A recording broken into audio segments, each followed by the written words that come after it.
দাওয়াত দেওয়ার জন্য বিশ্বনবী ওই তায়েফের ময়দানে গেলেন। তায়েফের ছেলেরাও পাথর মেরে বিশ্বনবীর দেহটারে ঝাঁঝরা করে দিল। বলেন ঠিক কিনা? খেয়ে না খেয়ে দিন প্রচারের কাজে নিজেকে দিয়েছ বিলিয়ে। তায়েফের কাফিরেরা চিনল না সে আলো, দুষ্ট ছেলেদের পিছু দিল লেলিয়ে। পাথরের আঘাতে ক্ষত বিক্ষত হয়ে সারা শরীর থেকে রক্ত ঝরে। হে রাসূল তোমাকে ভুলি আমি কেমন করে, হে রাসূল তোমাকে ভুলি আমি কেমন করে। ঠিক কি না? খাদিজা নাই, আবু তালেব নাই, তায়েফে যে মার খেয়ে আসলেন, অন্তরটা একেবারে ভাঙা, আর মন বসে না, কিচ্ছু ভাল লাগে না। বিশ্বনবীর মনের ভেতরে হাহাকার। বিশ্বনবীর মনে হলো ডানে বায়ে দুনিয়ায় আমার মনে হয় কেউ নাই। বিশ্বনবী দুনিয়ায় বসে কষ্ট পায়, আরশের উপর থেকে এগুলো দেখে কে? আল্লাহ। আল্লাহ প্ল্যান করছেন কেমন করে আমার বন্ধুর মনটারে ভালো করা যায়। বিশ্বনবীকে স্পেশাল সারপ্রাইজ দেওয়ার জন্য আল্লাহ প্ল্যান করলেন। জিব্রাইল ডেকে বললেন, ও জিব্রাইল, আমার পেয়ারা নবীকে স্পেশাল সারপ্রাইজ দিব, কিন্তু এই সারপ্রাইজের গিফটটা তোমার হাত দিয়ে আমি দিতে চাই না, তুমি দিয়ে আসলে হবে না। আমার পেয়ারা নবীকে দুনিয়া থেকে টান দিয়ে আমার আরশের উপরে নিয়ে আসো। সাহিবুল মেরাজ, যেই নবীর মেরাজ হয়েছে আর কোন নবীর হয় নাই, এই মেরাজ করতে যে কত কাণ্ড, কত প্ল্যান প্রোগ্রাম। আল্লাহ টাইমের স্পিডকে আল্লাহ থামিয়ে দিলেন। মক্কা থেকে উঠিয়ে বিশ্বনবীকে এক মরুভূমিতে রাখা হলো রাতে। বললেন দোয়া করেন। দোয়া করে বিশ্বনবী বললেন, ভাই জিবরাইল, এটা কোন জায়গা, কোথায় দোয়া করব? সাইয়েদনা জিবরাইল বলেন, নবী কিছুদিন পরে এই জায়গায় আপনি হিজরত করে আসবেন, এই জায়গার নাম ইয়াসরিব, মদিনা। দোয়া করলেন। আবার সেখান থেকে তুলে এক পাহাড়ে রাখা হলো। নবী দোয়া করেন। দোয়া করে নবী বললেন, এটা কোন পাহাড়? অন্ধকার, আমি তো কিছু চিনি না। সাইয়েদনা জিবরাইল বললেন, নবী এটা সাধারণ পাহাড় নয়, এই পাহাড়ের কথা আল্লাহ কোরআনে বলেছেন, এই পাহাড়ের কসম আল্লাহ কোরআনে খেয়েছেন। এই পাহাড়টা হলো আপনার ভাই মুসার পাহাড়, তুর পাহাড়। তুর পাহাড়ে তিনি দোয়া করলেন। কত কিছু করে বিশ্বনবীকে আল্লাহর আরশে নিয়ে যাওয়া হলো। সাহিবুল মেরাজ। বিশ্বনবী ছাড়া আর কোন নবীর কি এরকম মেরাজ হয়েছে? সবাই বলেন হয়েছে। এরপর উনি হলেন সাহিবুস শাফা, শাফাতের মালিক। বিশ্বনবী ছাড়া কিয়ামতের ময়দানে কেউ আমাদের জন্য সুপারিশ করতে পারবে? পাগল হয়ে যাব আমরা। সূর্যটা মাথার কাছে, ক্ষুধায় তৃষ্ণায় জিহ্বাটা কুকুরের মতো বের হয়ে ঝুলতে থাকবে। মাথার মগজগুলো গলে গলে নাকের ছিদ্র দিয়ে, কানের ছিদ্র দিয়ে বেয়ে বেয়ে পড়তে থাকবে। বাবা ছেলের দেখলে দিবে দৌড়, বলবে চিনি না, ইয়া নাফসি, আল্লাহ আমারে বাঁচাও। ঠিক কিনা? পীর সাহেব মুরিদ রে বলবে চিনি না, মুরিদ পীর সাহেব রে বলবে চিনি না, ভাই ভাইরে চিনবে না। সব নবী আর সব উম্মতের একটাই জিকির, ইয়া নাফসি, ইয়া নাফসি। নবীও জিকির করে ইয়া নাফসি, উম্মতও জিকির করে। সবাই সাইয়েদনা আদম রে বলবে, সাইয়েদনা আদম বলবে আমি পারবো না। নূহের কাছে যাও, সাইয়েদনা নূহ বলবে পারবো না। ইব্রাহিমের কাছে যাও, সাইয়েদনা ইব্রাহিম বলবে পারবো না। মুসা আলাইহিস সালামের কাছে যাও, মুসা আলাইহিস সালাম বলবেন পারবো না। ঈসা আলাইহিস সালামের কাছে যাও, সাইয়েদনা ঈসা আলাইহিস সালাম বলে এত জায়গায় ঘুরে লাভ নাই, জায়গা মতো যাও মিয়া, জায়গা মতো যাও। মাকামে মাহমুদে বিশ্বনবীকে সেজদায় পড়ে থাকতে দেখবা। ওই নবী ছাড়া আজকের এই ভয়ঙ্কর আমাদের সবার বিপদের দিন, এই বিপদের দিনে আল্লাহর সামনে দাঁড়িয়ে কথা বলার মতো সাহস আজকে কারো নাই। বিশ্বনবী কাঁদতে থাকবেন, সেজদায় পড়ে কাঁদবেন। সবার জিকির ইয়া নাফসি, ইয়া নাফসি। বিশ্বনবীর জিকির ইয়া উম্মতি। কাঁদতে কাঁদতে নবী আমার বেহুশ। সবাই বিশ্বনবীর চারদিকে দাঁড়িয়ে থাকবে গোল হয়ে। আমার নবী মাকামে মাহমুদে সেজদায় পড়ে থাকবে। বিশ্বনবীর কান্না দেখে আল্লাহর সহ্য হবে না। আল্লাহ বলবে, না নবী ইরফা রাসাক, মাথা উঠান, আর সইতে পারি না। সাল তুতা, এবার চান, কি লাগবে আপনার সব দেব। সুবহানাল্লাহ। ওয়াশফা তুশাফা, যার জন্য সুপারিশ করবেন তাকেই জান্নাত দিয়ে দেব। বিশ্বনবী বলেন, লিকুল্লি নাবিয়িন দাওয়া মুস্তাজাবা। সব নবীর দুনিয়াতে একটা স্পেশাল দোয়া ছিল, এটাকে বলে দাওয়া মুস্তাজাবা। এই দোয়াটা করলেই কবুল করে নিয়েছে কে? আল্লাহ। সব নবীর ওই দোয়াটা দুনিয়াতেই করেছেন। শুধুমাত্র কেবলমাত্র বিশ্বনবী তার স্পেশাল দোয়াটা আজ পর্যন্ত এখন পর্যন্ত করে নাই। বিশ্বনবী বলেন, ওয়া ইন্নী আখতাবিউ দাওয়াতি শাফাআতান লি উম্মতি ইয়াউমাল কিয়ামাহ। আমি আমার দোয়াটা, আমি আমার স্পেশাল সাপ্লিকেশনটা কিয়ামতের দিন কঠিন মুসিবতের কালে তোমরা যখন বিপদে পড়ে যাবা, আমার স্পেশাল দোয়াটা ওই দিন করে আমি তোমাদের সুপারিশ করে জান্নাতে পাঠায়া দেব। সাহিবুশ শাফাআ, বিশ্বনবী ছাড়া কথা বলার মতো ক্ষমতা, স্পর্ধা, সাহস সেদিন কারো থাকবে না। চিৎকার করে বলেন ঠিক কিনা? আবার উনি সাহিবুল কাউসার, উনি কাউসারের মালিক। আল্লাহ ওনাকে কাউসার দিবেন। অন্য নবীদেরও দিছে না? কথা বলেন, কাউসার দিয়েছে? কি মজার পানি, আহলা মিনাল আসাল, মধুর চাইতেও মিষ্টি, সুইটার দেন হানি, মধুর চাইতেও মিষ্টি, আব্রাদু মিনাস সালজ, বরফের চাইতেও ঠান্ডা, আবিয়াদু মিনাল লাবান, দুধের চাইতেও সাদা। এক ঢোক যে পান করবে আজীবনের জন্য তৃষ্ণা চলে যাবে। সাহিবুল কাউসার। তৃষ্ণার চোটে আমরা পাগল পারা হয়ে বিশ্বনবীর কাউসারের দরবারে যাব। বিশ্বনবী পেয়ালার মধ্যে করে করে আমাদেরকে কাউসার পিলাবেন। এই কাউসারের ক্ষমতাও রব্বুল আলামিন পৃথিবীর কোন নবীকে দেন নাই। সব নবীরাও বিশ্বনবীর কাছে চেয়ে চেয়ে কাউসার সেদিন খাবে। সুবহানাল্লাহ পড়বেন না? সাহিবুল কাউসার, সাহিবুল মি'রাজ, সাহিবুশ শাফাআ, সাহিবুল মাকাম আল মাহমুদ। আজানের পরে দোয়াতে বলি না, আতি মুহাম্মাদিনিল ওয়াসিলাতা ওয়াল ফাদিলা ওয়া বা'আথু মাকামান মাহমুদা। ও আল্লাহ, আমার নবীর আপনি মাকামে মাহমুদ দেন। মুফাসসিরিন ইকরাম, মুহাদ্দিসিন ইকরাম এই মাকামে মাহমুদ কি এটার ব্যাখ্যা করতে যে হয়রান হয়েছেন।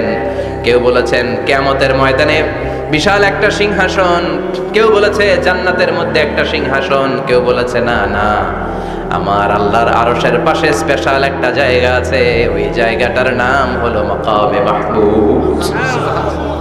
ওখানে বিশ্বনবী বসবেন। এই নবীর সাথে কারো স্ট্যাটাসের কোনো তুলনা চলে না। কথা বলতে হবে। এই নবীরে গালি দিলে কলেজে আগুন লাগে না? এই নবীর বিরুদ্ধে কথা বললে মুসলমান সইতে পারে? এমন স্ট্যাটাস আল্লাহ বানালেন, এত মর্যাদা আল্লাহ দিলেন, এত সম্মান দিলেন, গোটা বিশ্বের কোন নবীরে দেয় নাই। আবার বিশ্বনবী বলতেন, নুসিরতু বির-রু'বি মাসিরাতা শাহর, আমাকে আল্লাহ ভয় দিয়ে সাহায্য করেছেন। আমি যেই জায়গায় দাঁড়িয়ে থাকি, আমার ডানে বায়ে সামনে পেছনে 1 মাসের জায়গা পর্যন্ত কোনো কাফির আমার সামনে আসতে পারে না ভয়ে। 1 মাসের জায়গা পর্যন্ত কোনো কাফির যদি দাঁড়ায় থাকে, বিশ্বনবীর জন্য ভয়ে তার কলিজায় ধুকধুকানি শুরু হয়ে যায়। ধরেন আমি উনারে ভয় পাই, কাছে আসলেই না ভয়, দূরে গেলে তো আমি পালোয়ান, ঠিক কিনা? উনি আছে কোম্পানিগঞ্জ বাজারের ওইদিকে, আমি এদিকে, আমি পালোয়ান সাজতে সমস্যা নাই, ঠিক কিনা? কারণ কাছে নাই। কিন্তু বিশ্বনবী এমন পাওয়ারফুল ছিলেন, কাছে আর দূরে কোনো কথা না, ডানে বায়ে সামনে পেছনে 1 মাসের দূরত্ব। এই লোকেশনের মধ্যে যদি কোনো কাফির মুশরিকের আন্ডা বাচ্চা থেকে থাকে, বিশ্বনবীর ব্যাপারে ভয় তাদের অন্তরের মধ্যে ঢুকিয়ে দেয় কে? এজন্য বিশ্বনবীর সাথে কারো মর্যাদার কোনো তুলনা চলে। বিশ্বনবী আমাদের মডেল। আমাদের মডেল কে? কথা বলেন, সবাই বলেন। বিশ্বনবী। আপনাদের মনোযোগ আছে না গেছে? জিমায় পড়তেছেন মনে হয়। এটা কিন্তু ক্লাস। আমি সবসময় বলি আমার আলোচনা ক্লাসের মতো মনে করবেন, because I consider all the sitting person in front of me, beside me as a student.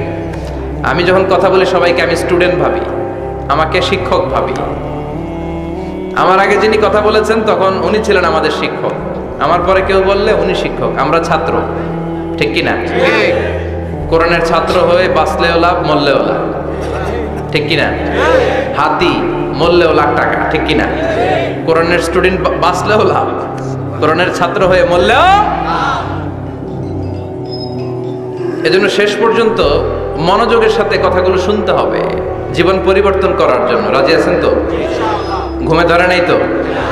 কষ্ট হলে আমাকে জানাবেন। কষ্ট হচ্ছে না তো? তাকবীর পড়েন, লিল্লাহি তাকবীর, লিল্লাহি তাকবীর। বিশ্বনবী আমাদের মডেল, ঠিক কি না? সবাই একমত? দ্বিমত নাই কেউ? অন্য কেউ আমাদের মডেল নাই? শাহরুখ খান, আমির খান, সালমান খান, হিরো আলম, ব্যাপার কি? হিরো আলমের কথা শুনে এত হাসি কেন? মডেল না সে? কেউ আমাদের মডেল না। আমাদের মডেল হচ্ছে বিশ্বনবী, ঠিক কি না?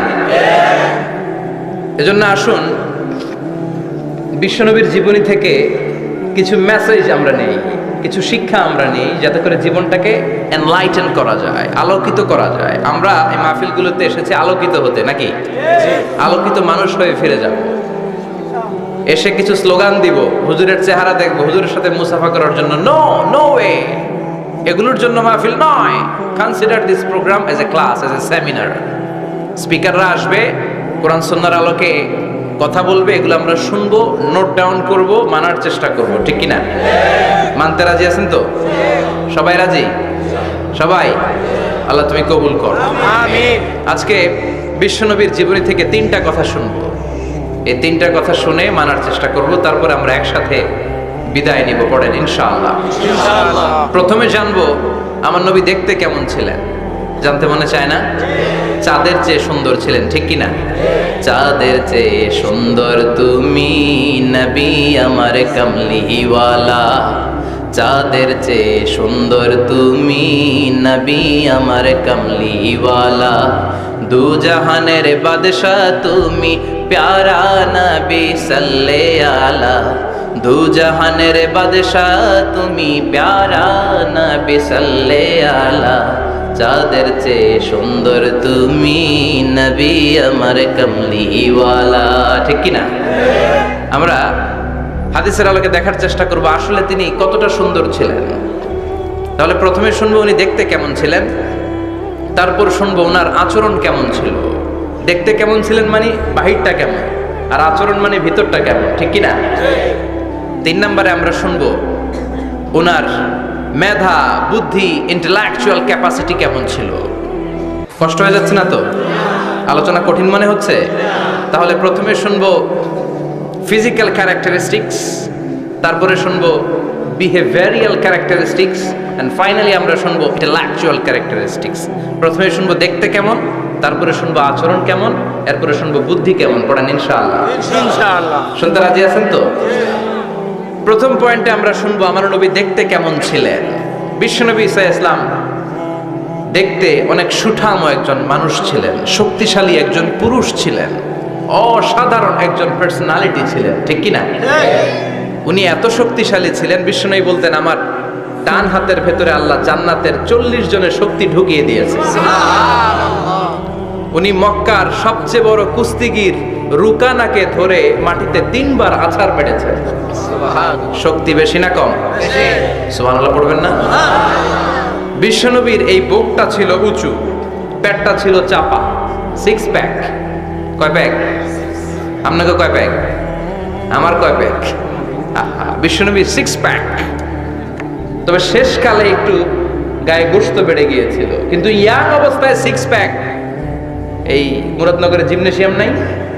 আছে। ইয়াং ছেলেরা দেখবেন তারা ডায়েট করে, they are on diet in order to keep fit. Keep fit, always fit থাকবা মিয়া। যৌবনকে ধরে রাখতে হবে, ঠিক কি না? কারণ যুবকরা যদি ভালো পথে চলে, ভালো থাকবে বাংলাদেশ। যুবক যদি পথ হারায়, হায় হায় করবে বাংলাদেশ, ঠিক কি না? যুবকদের মধ্যে আছে প্রাণ ঢালা শক্তি আর উচ্ছ্বাস, তাদের গায়ের রক্ত গরম, তারা চাইলে অনেক কিছু করতে পারে। এই যে কিছুদিন আগে কোটা বিরোধী আন্দোলন হলো, নিরাপদ সড়ক চাই আন্দোলন হয়েছে না? আমি অবাক হয়েছে, আমি মালয়েশিয়াতে ছিলাম, ছোট্ট ছোট্ট ছেলে মেয়েরা কেমন করে রাস্তায় চলতে হয়, দুঃখজনক হলেও সত্যি, আমাদের পুলিশ পোশাকি বাহিনী করে দেখাইতে পারে নাই। ছোট্ট ছোট্ট শিশুরা আমাদেরকে লজ্জিত করেছে, চিৎকার করে বলেন ঠিক কিনা? কিন্তু এত সুন্দর ইনিশিয়েটিভ নেয়ার পরে আমাদের পক্ষ থেকে যে আচরণ পাওয়ার কথা ছিল, এটা তারা পায় নাই। কথা বলেন। কিছুদিন আগে নোয়াখালী বিজ্ঞান ও প্রযুক্তি বিশ্ববিদ্যালয়ে আমি দেখে অবাক, সেখানকার যুবকরা ইনিশিয়েটিভ নিয়েছে যে হাজার হাজার ছেলে মেয়েরা ভর্তি পরীক্ষা দিতে আসবে, এদেরকে আমরা ফ্রিতে খাওয়াবো, ফ্রিতে থাকতে দেব। নোয়াখালী করে গালি দিয়েন না, আগে আগে মতো করে দেখা। অসাধারণ কাজ করেছে, গোটা বিশ্ব দেখেছে, ঠিক কি না? কুমিল্লার সন্তানরাও পারে, চট্টগ্রামের ছেলেরাও পারে, বরিশালের ছেলেরাও পারে। যুবকদেরকে শুধু এক হতে দেয়া দরকার। যুবকরা যদি এক হতে পারে তাহলে সমাজে আর কোনো অন্যায় অনাচার থাকতে পারে না। বিশ্বনবী যখন যুবক একটা সংগঠন করেছিলেন, নাম হালাফুল ফুদুল। হালাফুল ফুদুল করেছিলেন, ওনার বয়সের 15-20 বছরের সবাইকে এক প্ল্যাটফর্মে নিয়ে এসেছেন, হাতে হাত রেখে শপথ করেছেন, দে টুক অ্যান ওথ, কোনো টেন্ডারবাজি চলবে না, চাঁদাবাজি চলবে না, মাস্তানি চলবে না, ইফটিজিং চলবে না, মেয়েদের অন্য ধরে টানাটানি চলবে না, খাদ্যে ভেজাল চলবে না, ওজনে কম চলবে না, অন্যায়গুলো সমাজ থেকে দূর করে দিতে হবে। চিৎকার করে বলেন ঠিক কিনা? এজন্য যুবকরা যদি ইসলাম মানে ভালো থাকবে বাংলাদেশ, যুবকরা যদি কোরআন মানে নিরাপদে থাকবে আমার লাল সবুজের পতাকা।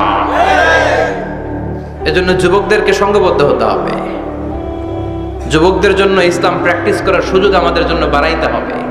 এজন্য যুবক ভাইয়েরা অলওয়েজ কিপ ফিট, ফিট থাকবা, এক্সারসাইজ করবা, খেলাধুলা করবা, জিমনেশিয়ামে যাবা, কারণ আল মুমিন আল কাবি খায়রুম মিনাল মুমিন আদ দাঈফ। বিশ্বনবী বলেছেন শক্তিশালী মুমিন দুর্বল মুমিনের চাইতে আল্লাহর কাছে অনেক বেশি প্রিয়। সুবহানাল্লাহ। কারণ আমরা যারা দুর্বল জিহাদের ময়দানে আমরা এক দৌড় দিয়া বেহুশ, ঠিক কিনা? এই যে 71 সালে পাক হানাদার বাহিনীদের সাথে যুদ্ধ করছে কি বুড়া মানুষেরা? না, আমার দামাল ছেলেরা, যুবক ভাইয়েরা। বিশ্বনবী সাল্লাল্লাহু আলাইহি ওয়াসাল্লাম অলওয়েজ ফিট থাকতেন। আমরা শুনছিলাম উনি দেখতে কেমন ছিলেন? 6 প্যাক ছিলেন। কি ছিলেন? 6 প্যাক। 6 প্যাক বুঝেন তো? এখানে 6টা প্যাক থাকে, মুরব্বীরা কয় না বুঝি না। আচ্ছা, 6টা প্যাক মানে খুবই স্ট্রং, খুবই স্ট্রং ছিলেন। সুবহানাল্লাহ পড়েন। ওয়া কানা কাফফুহু আলিয়ানু মিনাদ দিবাজ। বিষ্ণুবীর হাত, এই হাতের তালু রেশমের কাপড়ের চেয়ে বেশি সফট ছিল। সুবহানাল্লাহ। Softer than silk, softer than silk, সিল্কের চাইতেও বেশি সফট। সিল্কের কাপড় চিনেন না? জর্জেটের কাপড় ধরতে কোমল লাগে, মোলায়েম লাগে। বিশ্বনবীর হাতের তালু এর চাইতেও মোলায়েম।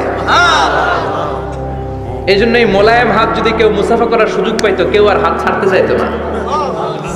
আর বিশ্বনবীর অভ্যাস ছিলেন, বিশ্বনবী কারোর সাথে মুসাফা করলে, যার সাথে মুসাফা করেছেন উনি হাত টেনে না নিলে বিশ্বনবী ওনার হাত টেনে নিতেন না।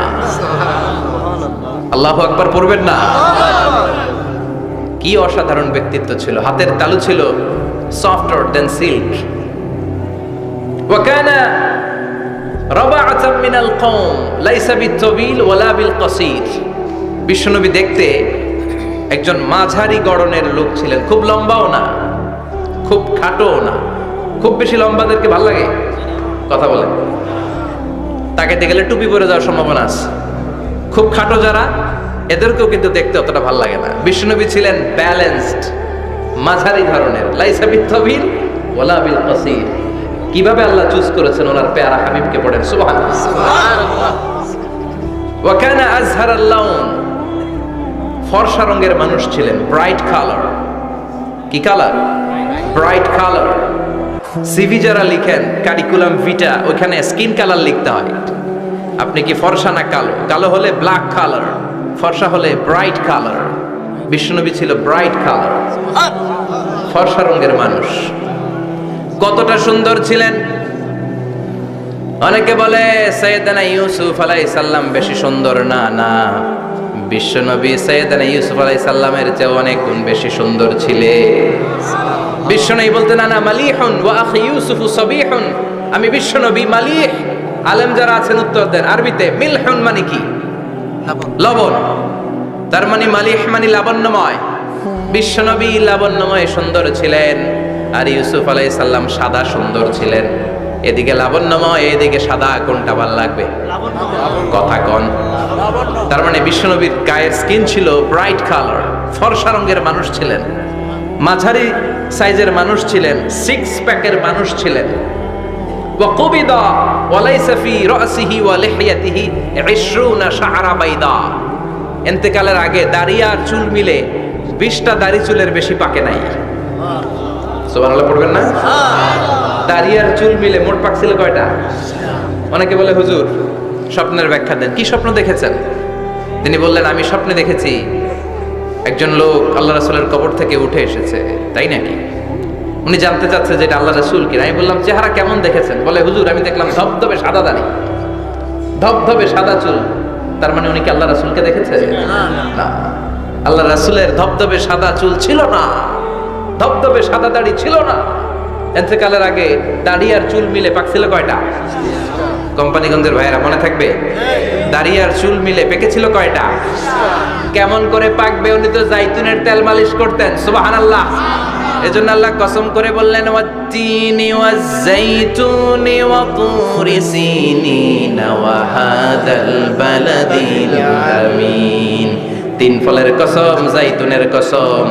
এই তিন জাইতুন যারা খাবে তাদের দাড়ি চুল সহজে পাকবে না। জাইতুন চিনেন? Olive oil. জলপাই আছে না, আরব দেশের জলপাইকে বলে জাইতুন। তামবুতু বিদ্দিহিনি ওয়া সিবগিল লিল আকিলিন। এটার অনেক কাজ। এটা খাওয়া যায়, মালিশ করা যায়, আবার এই জাইতুনের ডাল ভেঙে মেসওয়াকও করা যায়। বলেন ঠিক কিনা? বিশ্বনবী বলতেন, নি'মা সিওয়াকিয়া জাইতুন। জাইতুনের ডালের মেসওয়াক কতই না চমৎকার মেসওয়াক। ফাইন্নাহা সিওয়াকি ওয়া সিওয়াকুল আম্বিয়া মিন ক্বাবলি। কেননা জাইতুনের ডাল আমার মেসওয়াক, আর আমার আগে যত নবী দুনিয়া এসেছে সব নবীরা জাইতুনের ডাল দিয়ে মেসওয়াক করেছে। সুবহানাল্লাহ। এই জাইতুনের তেল আপনার বাজারে পাবেন। অলিভ অয়েল বলে জিজ্ঞেস করলেই দিয়ে দিবে। কি অয়েল? এটা দাড়িতে মাখলে দাড়ি পাকে না, দেরিতে পাকে। চামড়ায় লাগালে ম্যাসেজ করলে চামড়ার ভাঁজগুলো পড়বে না, আপনার স্কিন সুন্দর থাকবে। বিশ্বনবী এটা মাখতেন। এজন্য দাড়ি আর চুল তেমন একটা পাকে নাই। আওয়াজ করে পড়তে হবে আল্লাহু আকবার। আল্লাহু আকবার। তুলুশ শাআর ইলা শাহমাতাইল উযুন। এবার শুনি বিশ্বনবীর চুল কেমন ছিল। বিশ্বনবীর চুল মাঝে মাঝে এই কানের লতি বরাবর আসতো। ইলা শাহমাতাইল উযুন মানে বড় চুল রাখতেন। হেয়ার কাটটা ছিল লং হেয়ার কাট। মাঝে মাঝে কানের লতির মাঝামাঝি, আর কখনো কখনো কাঁধ বরাবর। ইলাল মানকিবাইন, তিন সিস্টেমে রাখতেন।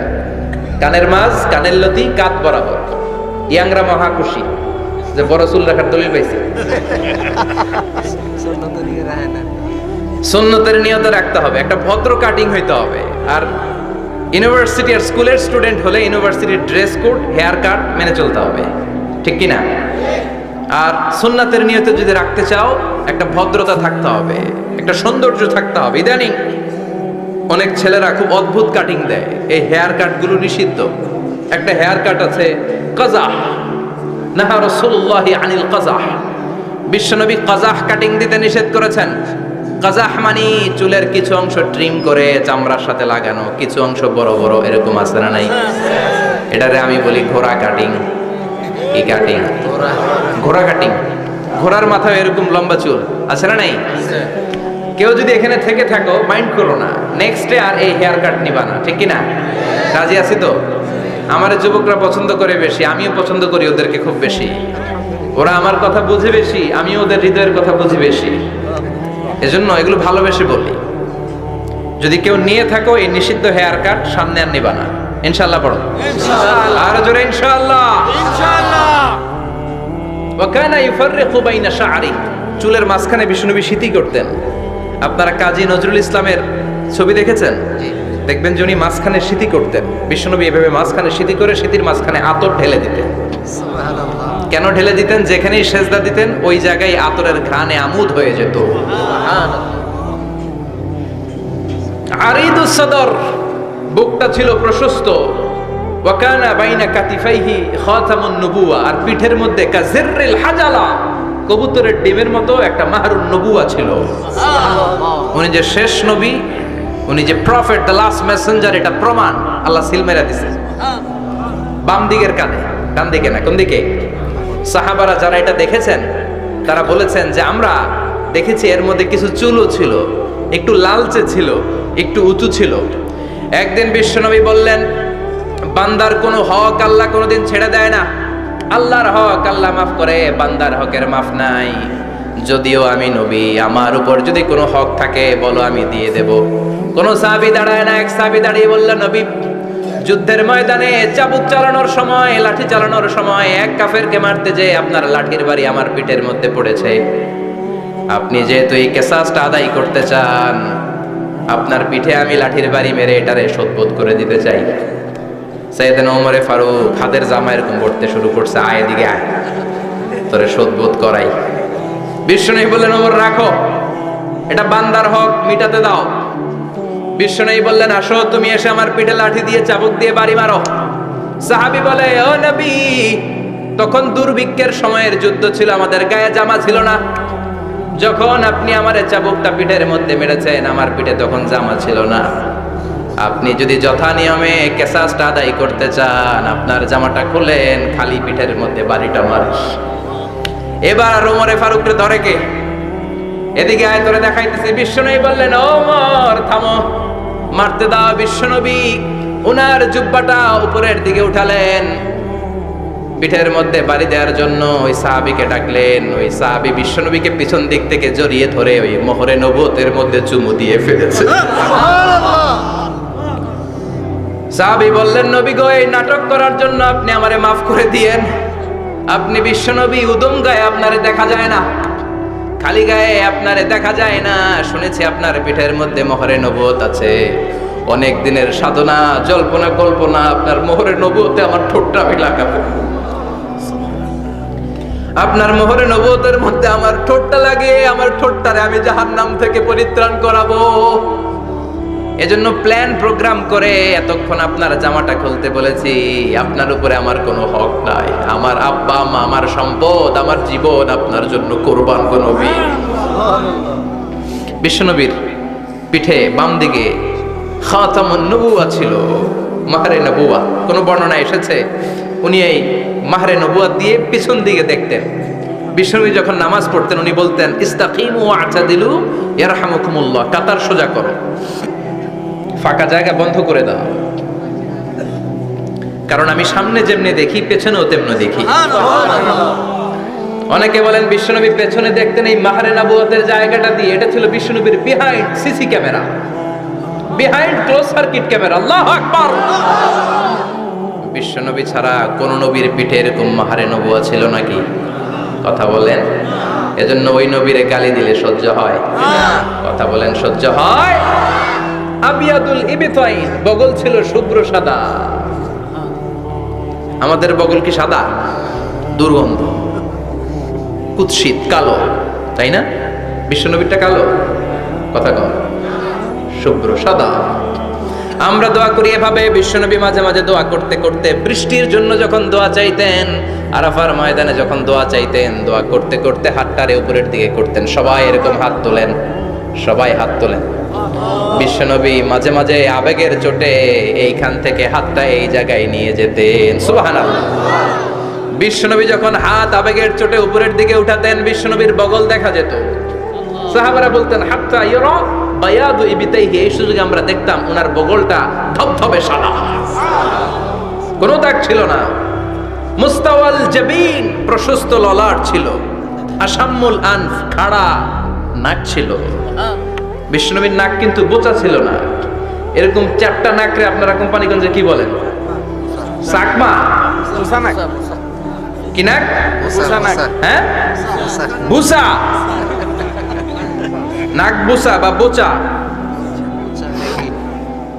বিশ্বনবীর নাক এই চাকমা স্টাইলে নাক ছিল না, খাড়া ছিল, খাড়া নাক ছিল। সুবহানাল্লাহ পড়ো।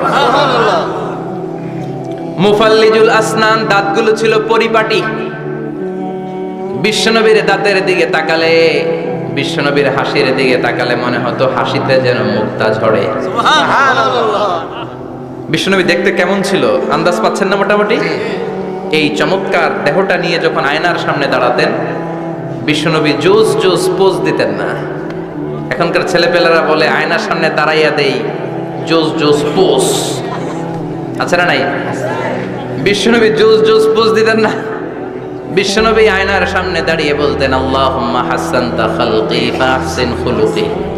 ও আল্লাহ, আমার চেহারাটা যেমনি আপনি সুন্দর বানিয়েছেন, আমার হৃদয়টারেও সুন্দর করে দেন।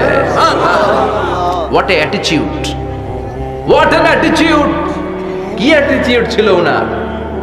আমরা আয়নার সামনে সেজে পড়ে দাঁড়াইলে চুলকে সাইজ করি, পাং করি, স্টাইল করে ডিজাইন করি। বিশ্বনবী সুন্দর চেহারাটা নিয়ে যখন আয়নার সামনে দাঁড়াতেন বলতেন, আল্লাহ, আমার চেহারাটা যেমনি সাদা, হৃদয়টারেও সাদা করে দেন। কিছু মানুষ আছে চেহারা সাদা, হৃদয় কালো, আছে না নাই?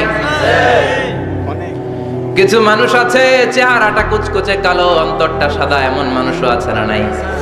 বিশ্বনবীর ভেতরও সাদা বাহিরও সাদা, সুবহানাল্লাহ। আর এই সুন্দর সাদা দেহ নিয়ে আয়নায় দাঁড়িয়ে পড়তেন, আল্লাহ চেহারা যেমনি সুন্দর চরিত্রটাও সুন্দর করে দেয়। এজন্য আয়নার সামনে দাঁড়িয়ে এই দোয়ার দরকার আছে না নাই? পড়তে রাজি আছেন? মনে থাকবে না মাহফিল শেষ ভুলে যাবেন? মনে থাকবে? আয়নার সামনে আপনি যখন দাঁড়াবেন, আপনার স্ত্রী যখন দাঁড়াবে, আপনার বাচ্চারা যখন দাঁড়াবে, বলে দিবেন বাবা আয়নার সামনে দাঁড়ানোর দোয়া পড়ো। কত অসাধারণ দোয়া! পড়েন আওয়াজ করে আমার সাথে, আল্লাহুম্মা হাসানতা খালকি ফাআহসিন খুলুকি, আল্লাহুম্মা হাসানতা খালকি ফাআহসিন খুলুকি। এর মানে আল্লাহ আমার চেহারাটা করেছো সুন্দর, আমার আচরণ আমার চরিত্রটাও সুন্দর করে দাও। চিৎকার করে পড়েন আমিন। তাহলে বিশ্বনবীর ব্যাপারে তিনটা কথা আমরা শুনবো বলেছিলাম, প্রথমটা শুনে ফেলেছি। মানে উনি দেখতে কেমন ছিল, উনি দেখতে কেমন ছিল, এর মধ্যে আমাদের আমলের কিছু নাই, শুধু বর্ণনা করা আর শোনা আর বিশ্বনবীকে ভালোবাসা, ঠিক কিনা? কারণ উনার না খাড়া, আমার তো খাড়া নাও হইতে পারে। উনি সুন্দর, আমি তো শ্যামলা হইতে পারি, কারণ এটা আল্লাহর দেয়া পরীক্ষা, ঠিক কিনা? দ্বিতীয় পয়েন্ট থেকে আমাদের আমল শুরু। দ্বিতীয় পয়েন্ট ছিল বিশ্বনবীর আচরণগত বৈশিষ্ট্য। আমার নবীর বিহেভিয়ার কেমন ছিল, কন্ডাক্ট সিস্টেম কেমন ছিল, ম্যানার কেমন ছিল, মানুষের সাথে কমিউনিকেশনটা কেমন ছিল, ব্যবহারিক জীবনটা কেমন ছিল, এগুলো আমল করার দরকার আছে না নাই? কষ্ট হচ্ছে? কষ্ট হচ্ছে? মনোযোগ আছে তো? মনোযোগ আছে না গেছে? আমরা এবার শুনবো বিশ্বনবীর আচরণ কেমন ছিল। বিশ্বনবী যখন রাস্তা দিয়ে হাঁটতেন, ইয়ামশি হাওনান, বিনয়ের সাথে হাঁটতেন। ইয়ামশি হাওনান, রহমানের বান্দারাও বিনয়ের সাথে রাস্তা দিয়ে হাঁটে, ঠিক কিনা? وعباد الرحمن الذين يمشون على الأرض هونا وإذا خاطبهم الجاهلون قالوا سلاما। রহমানের বান্দারা যখন রাস্তা দিয়ে হাঁটে, বিনয়ের সাথে হাঁটে, তারা অহংকার প্রদর্শন করে না, মানুষের সাথে বিনয়ের সাথে রাস্তা দিয়ে হাঁটে। এজন্য রাস্তা দিয়ে যখন হাঁটবো বিনয়ের সাথে হাঁটবো। রাজি আছেন তো? নাকি অহংকার প্রদর্শন করে হাঁটবেন? বিশেষ করে যুবকেরা, ৩-৪ জন যুবক একসাথে হলে রাস্তায় ওদের আর কারো হুঁশ জ্ঞান থাকে না, পুরো দুনিয়াটাই মনে হয় দুনিয়াটাই আমার, আছে না নাই? না, মুরব্বীকেও সম্মান করবা, মহিলাদেরকে সম্মান করবা, তোমার জায়গায় তুমি হাঁটবা, ভদ্রভাবে হাঁটবা। ভদ্রভাবে হাঁটার দরকার আছে না নাই? উনি মুরব্বী, একদিন উনিও তোমার মতো যুবক ছিল, ঠিক কিনা? এই যে আমার কালো দাড়ি আজীবন কালো থাকবে? কথা বলেন। উনার সাদা দাড়ি ছোটবেলায় মনে সাদা দাড়ি নিয়ে আসছিল না? হ্যাঁ, উনিও একদিন তাগড়া যুবক ছিল। উনিও কোম্পানিগঞ্জ বাজারে দাঁড়ালে লোকজন তাকিয়ে থাকতো, ঠিক কিনা? তার মানে রং ধরা যৌবন জং ধরে শেষ। যৌবন সব সময় থাকে না, সার্টেন একটা পিরিয়ডের জন্য আল্লাহ দিয়েছে। এজন্য যুবক ভাইরা, তোমাদের রক্ত গরম, তোমাদেরকে বিনয়ী হতে হবে বেশি, ঠিক কিনা? রাজি আছো তো সবাই? বিশ্বনবী বিনয়ের সাথে হাঁটতেন। ওয়াকানা ইয়াতাবাসসাম, সবসময় মুচকি হাসতেন। কি করতেন? মুচকি হাসেন তো আপনারা? হাসেন না? মুচকি হাসবেন, কারণ মুচকি হাসতে পয়সা লাগে না। লাগে? মুচকি হাসি দেন তো একটা। এই যে সবার এখন মুচকি হাসি, পয়সা লাগছে? কথা কর। তাবাসসুমুকা ফি ওয়াজহি আখিকা সাদাকা, you would smile to your brother, it's a charity. তুমি তোমার ভাইয়ের দিকে তাকিয়ে যে মুচকি হাসবে, এত সদকা দেওয়ার সওয়াব হয়ে যাবে। সুবহানাল্লাহ। বিশ্বনবী সব সময় মুচকি হাসতেন। হাসি 3 ধরনের, তাবাসসুম, দিহক, কাহকাহা।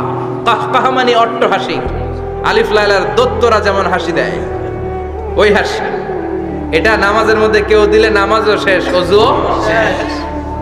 আর দেহেক, হালকা আওয়াজে হাসি, সামান্য দাঁত দেখা যায় মাঝে মাঝে। বিশ্বনবী মজা করে এরকম হাসি দিতেন, কিন্তু সব সময় বিশ্বনবীর ঠোঁটের মধ্যে মুচকি হাসি লেগেই থাকতো। তাহলে আমরা বিনয়ের সাথে হাঁটবো, নাম্বার 1। নাম্বার 2, সব সময় মুচকি হাসবো। রাজি আছেন? ঘরে যেই স্ত্রীকে একটা মুচকি হাসি দিবেন, আজকে রাতেই দিবেন, যেই একটা মুচকি হাসি। রাজি আছেন? হ্যাঁ, ভালোবাসা বাড়াই দিবে কে? কথা কয় না। ভালোবাসার কথা আসলে আওয়াজ কমে যায়। ভালোবাসার কথাও কোরআনে আছে না নাই? আল্লাহু আকবার। আল্লাহ দাম্পত্য জীবনের ভালোবাসা তুমি বাড়িয়ে দাও, আমিন। ইযাল তাফাতা ইলতাফাতা জামিআন। এই 2-1 ওঠা বসা করতেছে কেন? ওঠা বসা করা যাবে না, বসেন। আর অল্প কয়েক মিনিট কথা বলবো। এখানে তো অনেক বিশৃঙ্খলা, আমি তো বলতেছি না কিছু, অনেক বিশৃঙ্খল হয়ে গেছে মাহফিলটা, ওঠা বসা করা যাবে না, বসেন। 2-4 মিনিট কথা বলে আমরা একসাথে বিদায় নিব, কারণ এই মাহফিলগুলোর একটা সৌন্দর্য আছে। আপনি ওঠা বসা করলে সৌন্দর্যটা নষ্ট হয়। আপনি কি মনে করছেন শুধু এই মিডিয়া কর্মীরাই ভিডিও করে, ফেরেশতাদের ভিডিও নাই? আছে। ওয়া কুল্লা শাইইন আহসাইনাহু ফি ইমামিম মুবিন। ফেরেশতাদের ভিডিও ক্যামেরার নাম ইমামুম মুবিন। সুবহানাল্লাহ পড়েন। সুবহানাল্লাহ। এই ইমামুম মুবিন নামক ক্যামকর্ডার, এটা দিয়ে তারা রেকর্ড করে নিয়ে যায়। এজন্য ওঠা বসা করলে এটা সুন্দর লাগবে কিনা কথা বলেন। আর উঠবেন কেউ? আর কয়েক মিনিট কথা বলবো, আমরা কেউ উঠবো না ইনশাআল্লাহ। পড়েন ইযাল তাফাতা ইলতাফাতা জামিআন। বিশ্বনবীর যদি ডানে বায়ে কোথাও তাকানোর দরকার হতো, উনি আর চোখে তাকাতেন না। অনেকে এইভাবে বসে আছে, ডানে এমনি তাকায়, এমনি আছে না নাই? এইভাবে এমনি তাকায়, আছে না নাই? এভাবে তাকানো যাবে না। বিশ্বনবী ডানে তাকানোর দরকার হলে ইলতাফাতা জামিআন, অ্যাবাউট টার্ন, ঘুরে যেতেন, ঘুরে এইভাবে তাকাতেন। আবার বায়ে তাকানোর দরকার হলে বুকটা নিয়ে, শরীরটা নিয়ে ঘুরে যেতেন, এইভাবে তাকাতেন। সুবহানাল্লাহ পড়বেন না? আর চোখে তাকানো কি ভালো স্বভাব? বিশ্বনবী ইদাল তাফাতা ইলতাফাতা জামিআন, যেদিকে তাকাবেন ওদিকে ফুললি মনোনিবেশ করতেন, তারপরে তাকাতেন। সুবহানাল্লাহ পড়েন। ওয়া কানা মুস্তাহিয়ান, লাজুক ছিলেন, বেশ লাজুক। এখন সমাজে লাজুকতা নাই, লাজ শরম আমরা হারাতে বসেছি, ঠিক কিনা? বিশ্বনবী আসাদ্দ হায়াআন মিনাল আযরা ফি খিত্রিহা, যেই মেয়েদের বিয়ে হয় নাই, এমন ভার্জিন নারী, কুমারী নারী যারা পর্দার ভেতরে অনেক লাজুক হয়ে বসে থাকে, বিশ্বনবী পর্দার আড়ালে ওই কুমারী নারীদের চাইতেও বেশি লাজুক ছিলেন। এত লাজুক ছিলেন, এত লাজুক ছিলেন, লজ্জা পেলে চেহারাটা বিশ্বনবী লাল হয়ে যেত। ছোট্টবেলায় হালিমাতুস সাদিয়ার বাড়িতে যখন দুধ খেতে গিয়েছিলেন, বিশ্বনবীর দুধমা হালিমাতুস সাদিয়া বলে, এই কুরাইশি মুহাম্মদ ছেলেটাকে কখনো কাঁদতে দেখি নাই। ক্ষুধা লাগলেও কাঁদে না, ব্যথা পেলেও কাঁদে না, শুধু লজ্জাস্থানের জায়গা থেকে কাপড়টা একটু সরে গেলে ছোট্ট মুহাম্মদ চিৎকার দিয়ে ওঠে। কি বোঝে সে? ক্ষুধা লাগলেও কাঁদতো না, ব্যথা পেলেও কাঁদতো না, লজ্জাস্থানের জায়গা থেকে কাপড় সরে গেলে বিশ্বনবী চিৎকার দিয়ে উঠতেন। সুবহানাল্লাহ পড়ে। এজন্য লজ্জা শরমের দরকার আছে না নাই? ইযা লাম তাস্তাহি ফাসনা মা শিতা, যদি লজ্জা শরম না থাকে, যা মন চায় তাই করতে পারো। এটা আমাদের বাংলাদেশে ব্যাপক, লাজ শরম কিচ্ছু নাই, যে যেটার যোগ্য না সে সেইটা করতে যায়, ঠিক কিনা? এই যে হিরো আলমের মনোনয়ন নিয়ে টানাটানি, কোনো লজ্জা শরম আছে? আমার যোগ্যতা থাকতে হবে না? আমাকে রাজনীতি জানতে হবে না? আমাকে যদি আজকে বলে মিজানুর রহমান আজহারী আপনি অনেক কোয়ালিফাইড লোক, আপনি কালকেই দেশের প্রধানমন্ত্রী, আমি ওই জায়গায় বেহুশ, কারণ আমার নাই কোনো রাজনৈতিক জ্ঞান, নাই কোনো ডিপ্লোম্যাটিক জ্ঞান, নাই কোনো কূটনৈতিক জ্ঞান, এই কাজ আমার নয়। এজন্য লাজুকতার বড় দরকার। যেখানে যার বসা দরকার সে সেখানে যাবে। কিয়ামতের আগে যেই লোক যেই চেয়ারে বসার দরকার ওই লোক ওই চেয়ারে বসবে না, এটা হলো কিয়ামতের আলামত। জোরে কোন ঠিক কিনা? সভাপতি হওয়ার যোগ্যতা নাই, সভাপতি হয়, আছে না নাই? আছে। সেক্রেটারি হওয়ার যোগ্যতা নাই, সেক্রেটারি হয়, এরকম সমাজে আছে না নাই? নেতা হওয়ার যোগ্যতা নাই, নেতা হয়, আছে না নাই? সবগুলো কিয়ামতের আলামত। আমার বিশ্বনবী এমন লাজুক ছিলেন, বিশ্বনবীর মতো এমন লাজুক নবী আর কেউ ছিল নাকি? কথা বলেন। ওয়া কানা আসহাবুল মাইমানা, বিশ্বনবী ডানপন্থী ছিলেন। কি পন্থী? কি পন্থী? মুষ্টিবদ্ধ ডান হাতটাকে এরকম উপরের দিকে করেন আর চিৎকার করে বলেন, বিশ্বনবী কোন পন্থী ছিল? ডানপন্থী। আমরা কোন পন্থী? ডানপন্থী। জান্নাতে কারা ঢুকবে?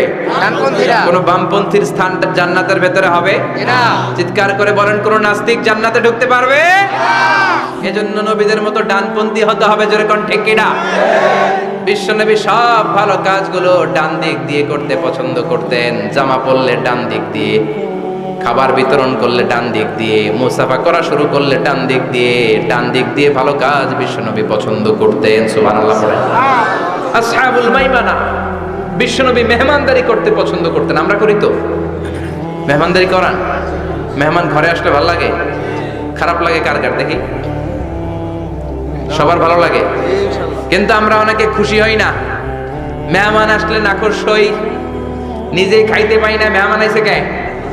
খাওয়াম করতে, খাওন নাই, যেন ও খাওন বানাইছে। খাওয়ান পাঠায় কে? আল্লাহ। রিজিক দেয় কে? আল্লাহ। গোটা বিশ্বের সবাই মিলে আমরা একটা চাল বানাতে পারবো নাকি? ওমিয়া চাইনিজ চাউল না, চাইনিজ ডিম না, ওগুলো সবাই পারে, ঠিক কিনা? আল্লাহর বানানো ন্যাচারাল চাল, গাছের মধ্যে হওয়া যেই চাল, ধান আল্লাহ তৈরি করেছে, এরকম ধান, এরকম একটা পেয়ারা, এরকম ছোট্ট একটা কমলার টুকরা গোটা বিশ্বের সবাই মিলে বানাতে পারে নাকি? এজন্য রিজিকের মালিক কে? মেহমান আপনার রিজিকে ভাগ বসাতে আসে না, সে তো তার রিজিক নিয়ে আসে, সে আরো এসে আপনার রিজিকে বরকত ঢুকিয়ে দিয়ে যায়। চিল্লা এখন ঠিক কিনা? কারণ আমরা বরকতে বিশ্বাসী। বরকত বিশ্বাস করেন? 5 লাখ টাকা মাসে কামাই, ডাইন হাতে বা হাতে, আছে না নাই? হালাল হারাম ইচ্ছা মতো কামাই, মাস শেষে কিচ্ছু থাকে না, এরকম ডাকাইত আছে না নাই? হসপিটালের একটা বিল পরিশোধ করতে 3 লাখ চলে যায়, ঋণের বোঝায় জর্জরিত, রাতে ঘুম নাই, তার মানে বরকত নাই। আরেকজনের বেতন 20,000, কয় হাজার? বাড়ি ভাড়া 6,000, বাজার খরচ 6,000, ছেলে মেয়ের স্কুলের বেতন 6,000, বেড়ায় দান করে আরো 1,000, আরো থাকে 1000। সুবহানাল্লাহ পড়েন। সুবহানাল্লাহ। দিস ইজ কল্ড বারাকা। 20,000-এর বেতনের ভিতরে বারাকা ছিল, 5 লক্ষ ইনকাম, 1 টাকাও নাই, ঠিক কি না? এজন্য কোটি টাকার মালিক দেখলে মনে করবেন না অনেক সুখ। এই দুনিয়ার জীবনটা ধোঁকা, মোহাচ্ছন্ন হয়ে আছি আমরা, এটা ধোঁকা, এটা মরিচিকা, এটা চাকচিক্যময় একটা জায়গা। মৃত্যুর পর মনে হবে একটা দুঃস্বপ্ন ঘটেছিল আমার, বিশাল এক জগৎ পড়ে আছে সামনে। দুনিয়াটাই ধোঁকা, দুনিয়াটাই মোহের জায়গা, আমরা সবাই মোহাচ্ছন্ন হয়ে আছি। দুনিয়ার উদাহরণ হলো 3টা লাশ আর 4টা স্বর্ণের টুকরার সমান। 3 জন যুবক কাজের জন্য বেরিয়েছে, পথিমধ্যে 4টা স্বর্ণের টুকরা পেয়েছে। যুবক কয়টা? স্বর্ণ পাইছে কয়টা? মহা খুশি, খুশিতে বাকবাকুম, 4টা স্বর্ণের বড় বড় টুকরা পেয়েছে। আমরা আজীবন খেলে বসে খেয়ে যেতে পারবো, কিচ্ছু লাগবে না আমাদের। 3 বন্ধু বলে ভাগ করি, আরেকজন বলে ক্ষুধা লাগছে, একজন যা বাজার থেকে রুটি কিনে নিয়ে আয়, খাওয়ার পরে ভাগ করবো। একজন রুটি কিনতে গেল, শয়তান 2টারে বুঝায়, ওইটারে মারতে পারলে ভাগ বটোয়ারা সহজ হবে, তোরা 2 জন স্বর্ণ 4টা, তুই নিবি 2টা, ও নেবে 2টা, হিসাব সহজ না? 2 বন্ধু প্ল্যান করছে, ওইটারে মাইরা তুই 2টা আমি 2টা। যেটা রুটি আনতে গেছে প্ল্যান করেছে, রুটির মধ্যে বিষ মিশায় নেই, কি মিশাবো? বিষ। তাহলে বিষ খাওয়া রুটি খেয়ে ওই 2টা সে সব পাবে, আমি পাবো, ভাগাভাগির কিছু নাই, সব যাবে আমার কাছে। 4টা স্বর্ণের টুকরার মালিক আমি। রুটির মধ্যে বিষ মেখে নিয়ে এসেছে, ওই 2 বন্ধু প্ল্যান অনুযায়ী ওইটারে ধরে মেরে ফেলছে। এবার মহা খুশি, এক বন্ধু কয় এবার তো ভাগ বটর আর কিছু নাই, তুই 2টা আমি 2টা, আগে খাইয়া লইস। আগে খাওয়ার পরে এই 2টাও নাই। 3টা লাশ, 4টা স্বর্ণের টুকরা, এটাই তো দুনিয়ার জীবন, ঠিক কিনা? আসল জীবন কবর থেকে শুরু হবে, কোন ঠিক কিনা?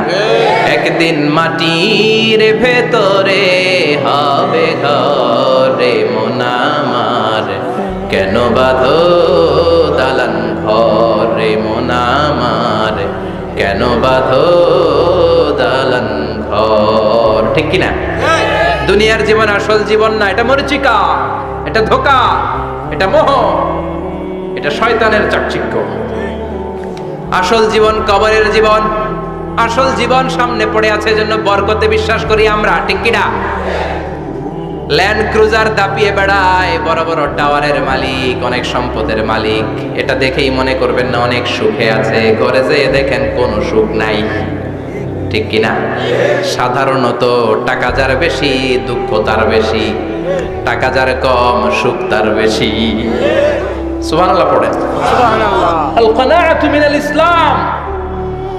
এজন্য আমার শ্রমিক ভাইয়েরা, আপনাদের 1 পা জান্নাতে এমনি ঢুকে আছে। নামাজ পড়বেন, মা বাবার খেদমত করবেন, ইসলামের নিয়মগুলো মানবেন, 2য় পাটাও জান্নাতে ঢুকায় দেবে কে? আল্লাহ। আর যারা কোটি কোটি টাকার পাহাড় বানিয়েছে, ওদের হিসাবের ফিরিস্তি অনেক বড়। বিশাল বাড়ির মালিক, ল্যান্ড ক্রুজার চালায়, সাব্রোলেট চালায়, পোরশে, ফারারে, ল্যাম্বরগিনি চালায়, আছে না নাই?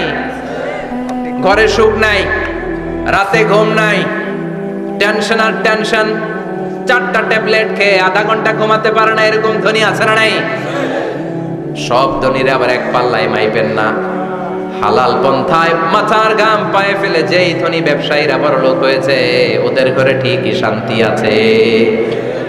তার মানে টাকা যার বেশি, ওষুধ তার বেশি, কিচ্ছু খেতে পারে না।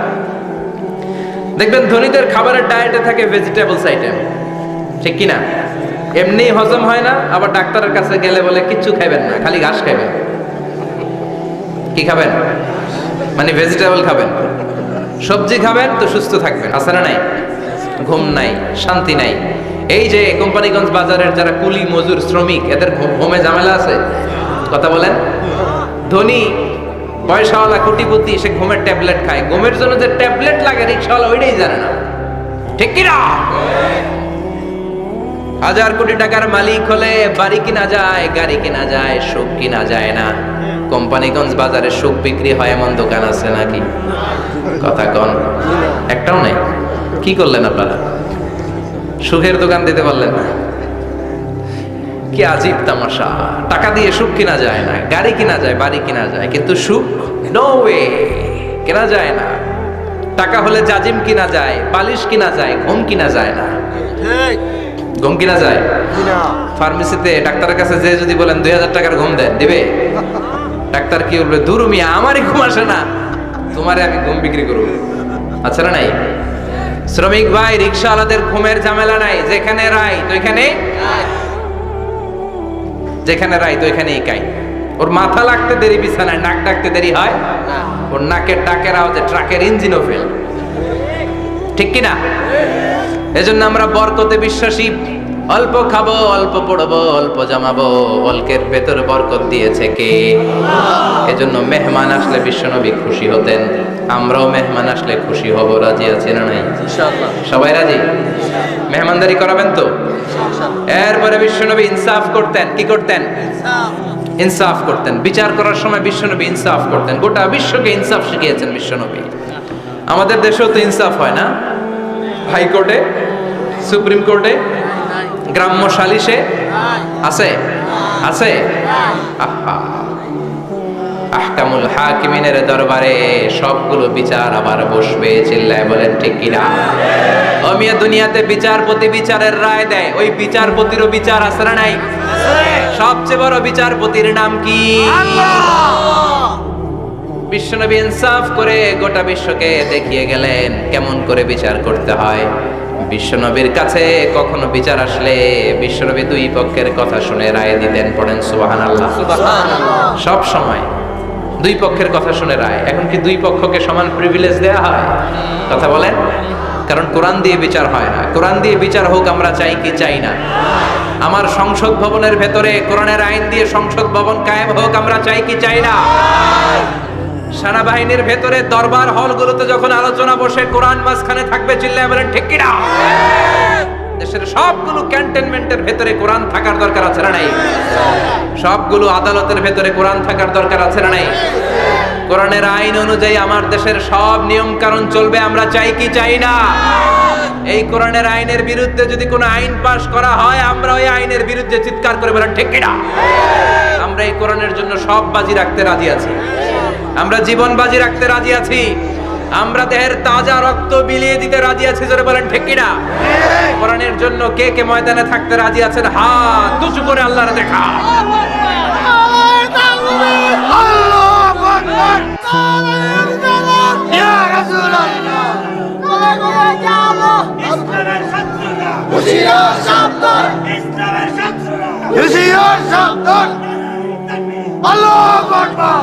আল্লাহ কোরআনের জন্য যে ভালোবাসাটাকে তুমি কবুল করো।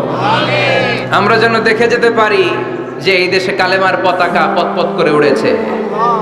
আমরা যারা ইসলামের পক্ষে, এটাই আমাদের অপরাধ। আমরা ইসলামকে একটা বিজয়ী শক্তি হিসেবে দেখতে চাই। আমরা ইসলামকে পার্লামেন্টের ভেতরে দেখতে চাই।